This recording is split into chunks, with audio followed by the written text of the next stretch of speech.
oqala ngicela ukuqaqisa nabo uNkulunkulu akasirecognize isibongo somuntu yingakho uNkulunkulu umuntu wamnika igama yingakho nomhlabelelo uthi mawuhlabelela uthi ayobizwa amagama hayi izibongo indaba yesibongo iqala endabeni yombhoshongo ngalenkathi bakho umbhoshongo bethi bafuna ukuyobona uNkulunkulu lithi izwi lenkosi kuGenesis 11 uNkulunkulu wathi makabahlola wathi abantu balizwi linye bamuntu munye banhliziyo nye so bakhuluma one language and ngendlela benza ngayo lithi izwi lenkosi uNkulunkulu makakhuluma wathi ayikho into engabavimba ukuthi bayenze lento abayenzayo makaqeda wase uthi asambeni meaning bekakhuluma nomoya oyingcwele noJesu ukuthi asambeni siyohlanganisa ilimi labo ukuze bangasazwani uma bangasazwani angeke basakwazi ukuqhubeka bawakhe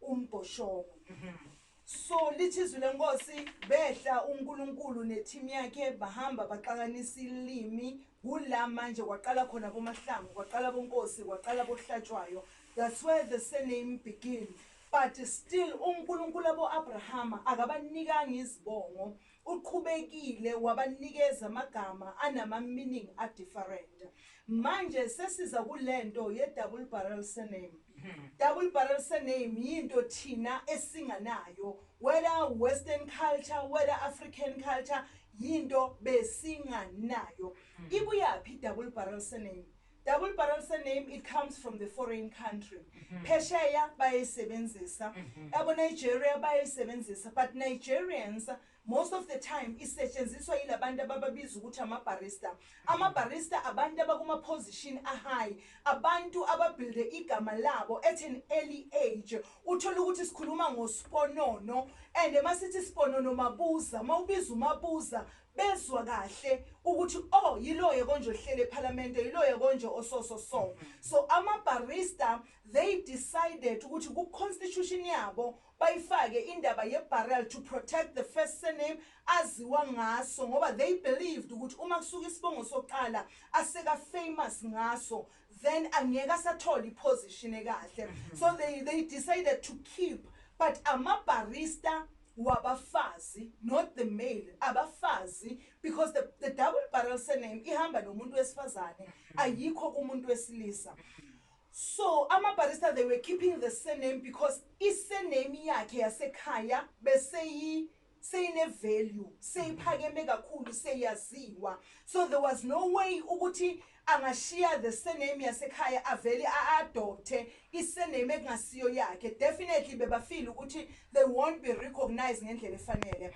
and definitely nama celebrities sikubonile lokho even if umuntu ashadile even if the double barrel surname bengakafika eSouth Africa but umuntu bekaloku aqhubeka azibiza ngesibongo sasekhaya because emsakazweni yilese bamazi ngaso ngaphandle yilese so ukhipha lesibongo ukucontainer the fame ne standard asekasakile because of the surname mangabe ngisengingena nje emlonyeni ngifuna ukwazi ukuthi iBhayibheli liyasivumela yini ukuthi sibe ne barrel surname biblically njengoba ngisho ukuthi izwi lenkosi alisupport completely indaba yesibongo but kunento izwe lisho lithi laba babili bayonamathela babe muntu munye and we know very well ukuthi a woman has to adopt to the culture yendoda ngoba kushadwa umfazi akushadwa indoda so automatically we were raised and we knew ukuthi uma ngene emshadweni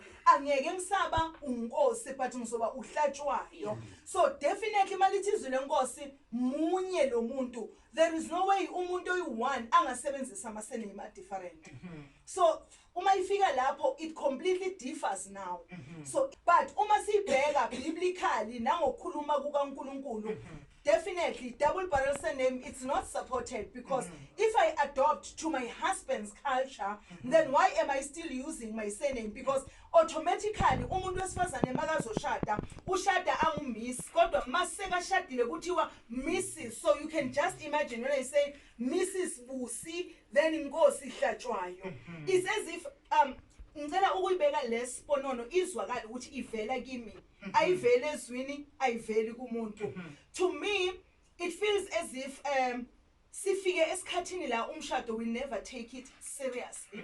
Sifike esikhathini la siyashada but sigwele ifear.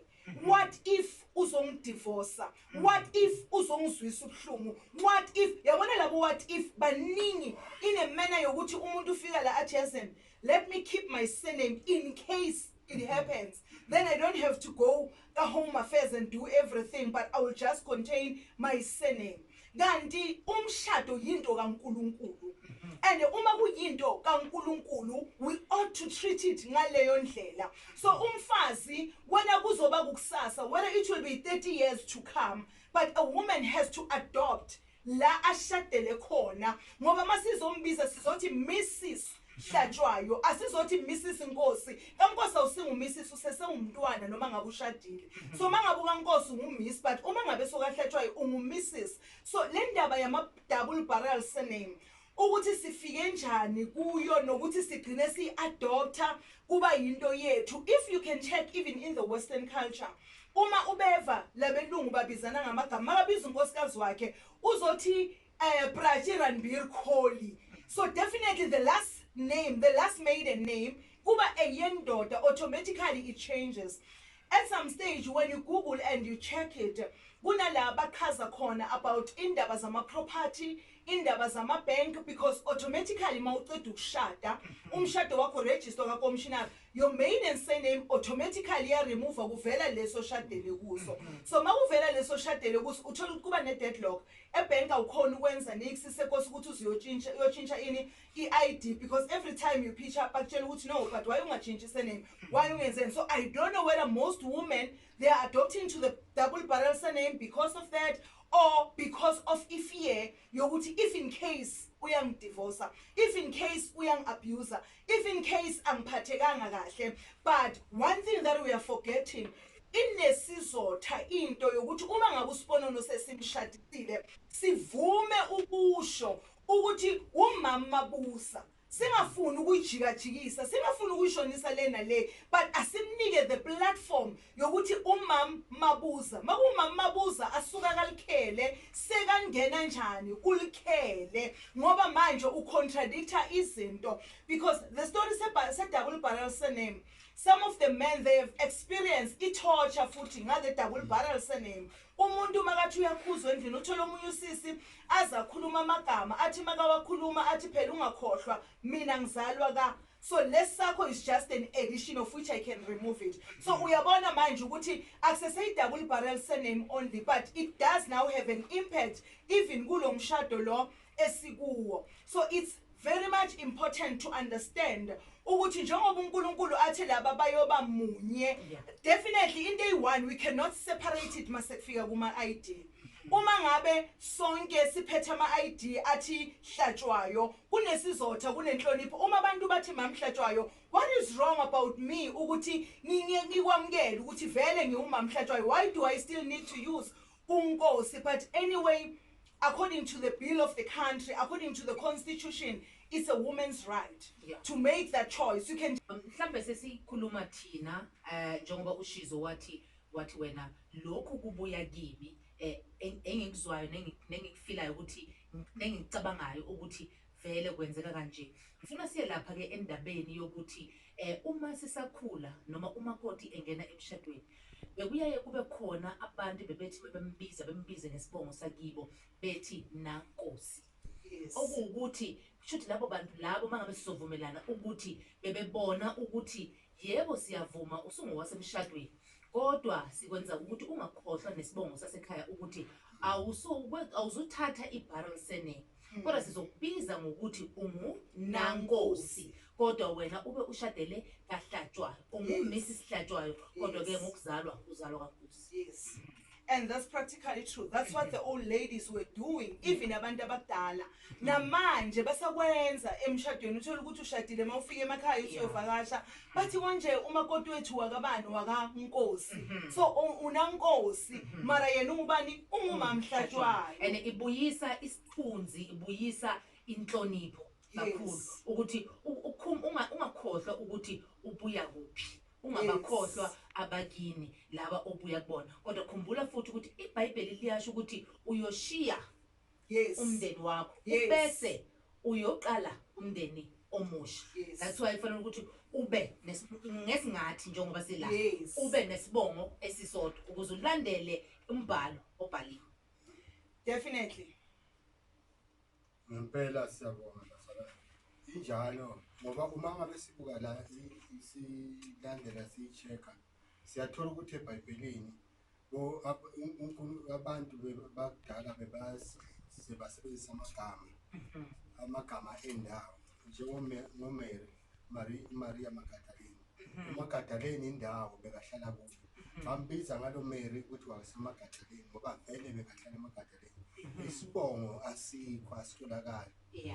Nanoma ke uMary umama ka James noJoseph nakhona bayakubiza bakubize add amagama abantwana bakho ukuthi uMary umama ka Joseph no James.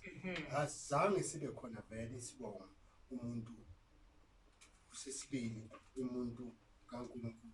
Umuntu kaNkulunkulu uma ngabe sishada vele usuka ngale uwazi ukuthi uzela lokhu neBhayibheli yasho ukuthi inhloko yekhaya kuba indoda.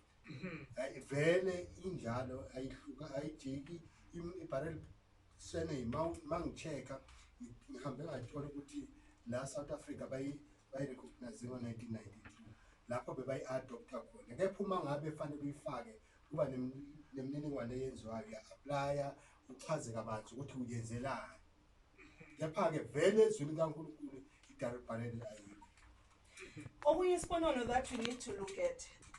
Akusumuntu wesifazane kuphela ne-pride. A man also has a pride. And i-pride yendoda ukuthi mase ishadile mababiza unkosikazi wakhe bambize bathi lo umama uNkosi.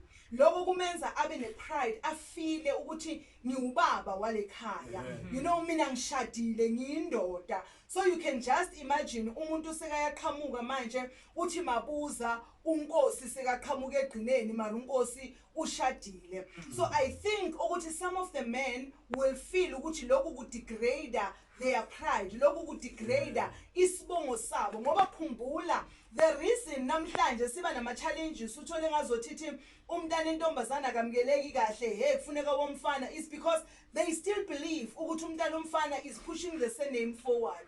So amadoda now they've got their own pride where they want to feel ukuthi mina ngiubaba wekhaya. So at some stage the double barrel surname abantu noma bayisebenzisa but badinga ukuthi bahlale phansi bakhulume babonisane ungaqhamuki kumyeni oshade naye so uphethe iID ithi busi inkosi ihlatshwayo. That it shows it disrespect, but hlalani phansi ni decide together ni communicate then come back ne decision ninoyi2 nivumelane ukuze kungabikho ozolimala kulento ngoba kunabo sisi abangafundisekanga abahamba ngayo iDouble Barrel Surname. Uthole nasemzini mabambiza bathi ayish nanga umama uzibani athi ningakhohlwa mina ngiqhamuka kaMabuza. Uyikhuluma ngathi ijoke but mayifika enhlizweni zalabantu ihlala ngenye indlela. So at some stage kunalabo abangakwazi ukuyihandle ngoba igcina seyibenza baba ne disrespect nyana kuyo yonke lento ebahamba nayo ngoba in reality we are not equal in everything. Asilingani. Sometimes usisi angasebenza asebenze kahle uthola ukuthi indoda ayisebenzi kahle and uthola ukuthi nalesinqumo usithatha because afeel ukuthi le ndoda ngeke imtshele nix. Usithatha because afeel ukuthi le ndoda ayinani so ayikho into ezomtshela yona. Yena wenza into ayibona ifanele and ngaleso sikhathi kwesinye isikhathi ukhulume nabasekibo akakhulumanga nendoda but the Bible says we are going to be one. So into eyi1 siyisplitha kanjani ukuthi ibe yizinto ezi2. A wife has always had to adopt and umfazi according biblically lithi umfazi akathobele ilo kanje ama principles wendoda yakhe. So if it is a man's principle ukuthi lakhaya sonke sibizwa abohlatshwayo it has to be uhlatshwayo because ukuthobeka iBhayibheli lisitshele kona lisitshela ukuthi sithobeka ezintweni zonke. So are you using the double barrel surname with the permission oyithole kumyeni wakho, or are you using it because you feel ukuthi wena you've got power le ndoda ngeke itshele because ingekho ku level efana neyakho when usebenza kahle when you are boss in the house? So I don't know, but whoever is taking a double barrel surname fanele aqale akhulume nomyeni, especially mangabe ukwenza lokho kuukuthi usemshadweni. You must communicate with your husband. You cannot do it without your husband's consent, or else it will just bring a friction emshadweni wakho. Ngicabanga ukuthi mhlawumbe umlaleli uphendulekile from the question that she had last week ukuthi kahle kahle kwenzakala kanjani ukuthi ubese uthwala isibongo zombili. Ngoba manje uzoyibona ukuthi izobe ihamba iya nasebantwaneni, ukuthi umntwana uzofika eklasini akasazi noma business akabomama noma business akabobaba isibongo, ngoba manje ibisi confusing ngani kanti wena you did that because of izinto zakho obuzicabanga ngaleso sikhathi, but ucabangelanga ikusasa labantwana. Yes. And it becomes a challenge because when you go to home affairs, kaningi bafuna ukuthi umama bekhona, azo endorse ama-form, azoyenza konke. So umntwana because ubonile wena uthi inkosi ihlatshwayo, makafika lapha athi no, mina I don't want to be ihlatshwayo, I want to be inkosi. How are you going to resolve that issue? And how are you going to say no? Because you've already, when you're using those two surnames, uzomtshela ukuthi no, but wena ubabakho wakazibani, athi nawe ubabakho wakazibani, naku usifake zoyi-two. So abantwana bethu banamhlanje, they are more intelligent. So I think ukuthi we must stop this thing ukuthi masenze izinto sizenze for today, not thinking about tomorrow, because tomorrow definitely will come. So my figure tomorrow, will this thing still serve a purpose, or will it bring a friction nezinto ezizoyenza umshado wami ungabi nokuthula? Ngoba kaningi I've experienced mina practically abantu besifazane abahamba ngayo le double barrel. Sometimes mabakhuluma, they speak as though they are joking, not knowing ukuthi le joke le it's telling sour on somebody else. Indlela umuntu akhuluma ngayo, so uzova masekandlulile uve ngabantu bathi lona Maria delela nedu delela descend. Sasa bese sithi abantu abasithandi, kanti it's the way we do things. Kunesinye isikhathi when you play bheka ukuthi udlala ngani. I think ukuthi nale midlalo esiyenzayo fanele sibheke ukuthi udlala ngani kuphi njani, ngoba abantu basemzini bona they will take everything serious. Ekugcineni kulabafika khona bathi ubhuti wethu ngathi le nto imenza isilili. Awucabange nje ukuthi uma ngabe sesithi wena uhamba nge-double barrel and then uba nomntwana wentombazane ozohamba nge-double barrel elokhu ekhula njalo esikoleni eziyongena e-university, abe nenhlanhla athole umendo. Uma ngabe sefuna ukuyongena emendweni uzofuna ukwenza lento eyenziwa umama, ngoba bathi bayabona esikwenzayo bese bafuna ukwenza lokho esikwenzayo, okusho ukuthi umntwana manje usezoba uhlanzi inkosi masondo. Uyayibona ukuthi bese ihamba imoshe futhi iba ne-distraction enkulu. Iba ne-distraction enkulu, and iba ne-distraction enjalo we're not thinking about it while we are still doing it. But njengoba ngisho we have been experiencing ama-divorce amaningi. So maybe omunye makayithatha i-double barrel surname uyaqabanga ukuthi in case uzongidivorce kusasa, I don't want ukuthi lo ngigijimi i-home affairs and everything. Omunye uyaqabanga ukuthi if I want to pull out, the problem is from the scratch bosangenelane. naye enye into oyithintayo futhi ebaluleke kakhulu ukuthi ithi uma wenza into uyenze with a positive mind, not with the negative thought. Because uma ngabe ungena uthi ngenzela ukuthi nangabe vele sebayangixosha kuleya muntu ngifuna ukuphuma kahle, vele uzophuma bazokuxosha vele, because lento iselimini lakho and iy'ndebe zakho yizo ezinamandla ukudlula yonke into ekhona. Funa athi nakenza into enza into ngokuba positive. Mawungena emshadweni, just tell yourself ukuthi la ngiyokwakha. The only thing that will take me out of this house ukufa. So ukufa kuphela kuyosahlukanisa. Umuntu angazitholi athi yazi ngiyashada, in case uyangidivorce, let me just take the words that you say, you will leave those words because uyadala. Lento awuyazi ukuthi uyohlangana nayo nini, but lela ngase uhlangana nawo uzobe sowukhohliwe ukuthi nalawo magama you spoke them. So everything that you say iyajika iphile, and along the way you will get it. Mhlambe Mambusi, into enye futhi ofanele ukuthi ke ubuye nayo ubafundise ngayo ukuthi uma ngabe u-engage kuleso step leso noma kuleso stage leso, yila funa uzithole khona ukuthi uyaya phambili noma usuzobuyela emuva na. Uyakhumbula ukuthi sike saba nemishado ye-youth athi ngishade 9 days, ngathi nangibuya honeymoon wabe sekuphela konke. Engicabanga ukuthi nakhona futhi iy'nsizwa nabomakoti bethu kufanele ukuthi-ke bakhunjuzwe nge-engagement ukuthi iyenzelweni i-engagement, iyani i-engagement. Bakhona abalebhayiwe nanamhlanje basalebhayiwe, kodwa omunye usehlala le, omunye uhlala le. Mhlawumbe into okufanele ukuthi ubuye nayo futhi leyo, ubakhandele isihloko sayo ukuze bazi ukuthi emshadweni awuvele ungene ukuthi sengisemshadweni, kodwa kukhona ama-steps owakhuphukayo until uzofike lapho. And uma uwakhuphuke kahle ngeke wabuya, kodwa uma ngajampe elilodwa noma amabili vele uzojika ubuyele emuva, because there is no step that you need to jump. Ngicabanga ukuthi lapho kudingeka i-counselling ngaphambi kokuba bashade, bahlaliswe phasi, bakhulunyiswe, bafundiswe ngokuthi le step abasithathayo i-step esithini siyabe sisuka. Ngoba uma ngabe bangafundiswanga, yiloyo naloyo uzohamba ngendlela ayibona ihamba abazali bakhe, kanti mase sekufike leso stage kuquka zonke izinto. Kuyilo nalo fanele azi ukuthi fanele compromise manje ukuthi ngihamba sakha lo muzi sihamba siya phambili. So Sponano, it becomes a problem. Lento ishoyo yabo 9 days. I think 9 days is a long time.